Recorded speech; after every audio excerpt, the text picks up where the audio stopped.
इतिहास खुद को दोहराता नहीं है, लेकिन उसकी गूंज आज भी सुनाई देती है।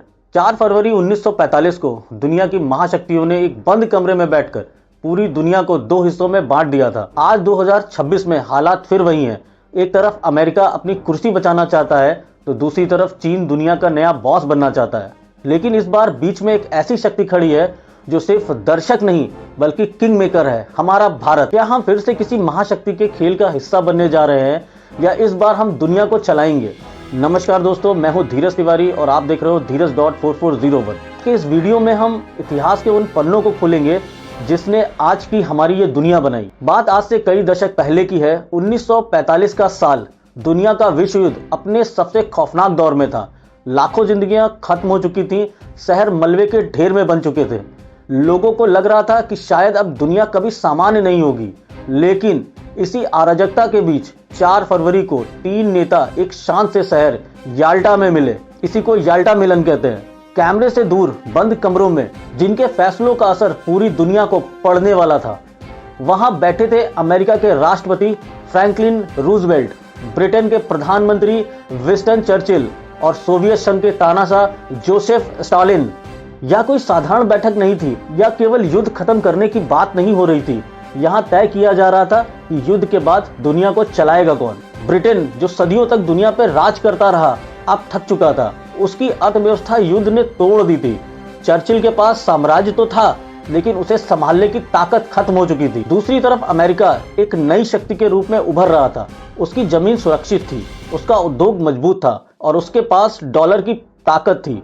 वहीं स्टालिन का सोवियत संघ अपना प्रभाव बढ़ाना चाहता था। इन तीनों के बीच मेज पर नक्शा रखा था, और वो नक्शा था हमारी इस धरती का। यही यहाँ निर्णय हुआ कि जमीन को कई हिस्सों में बांट दिया जाए। यूरोप की सीमाएं दोबारा तय होंगी और यही संयुक्त राष्ट्र यानी यूएन की नींव रखी गई। लेकिन यहाँ एक कड़वा सच था। बड़ी ताकतों ने खुद के लिए वीटो पावर का इंतजाम किया, ताकि दुनिया का रिमोट कंट्रोल हमेशा उनके साथ रहे। याल्टा सम्मेलन के बाद दुनिया 2 खेमों में बंट गई। एक तरफ अमेरिका, दूसरी तरफ सोवियत संघ। यहीं से शीत युद्ध यानी कोल्ड वॉर की शुरुआत हुई। सीधी लड़ाई नहीं, लेकिन हर मोर्चे पर दबाव की राजनीति।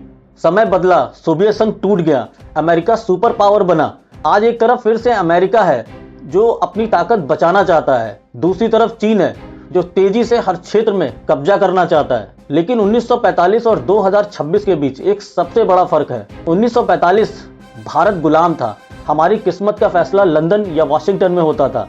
लेकिन आज का भारत एक संतुलित शक्ति के रूप में खड़ा है। दोस्तों, भारत न किसी का पिछलग्गू बनना चाहता है, न किसी पर अपनी मर्जी थोपना चाहता है। हमें चाहिए रणनीतिक स्वतंत्रता, मजबूत अर्थव्यवस्था, आत्मनिर्भर रक्षा और संतुलित कूटनीति। यही आज के भारत का रास्ता है।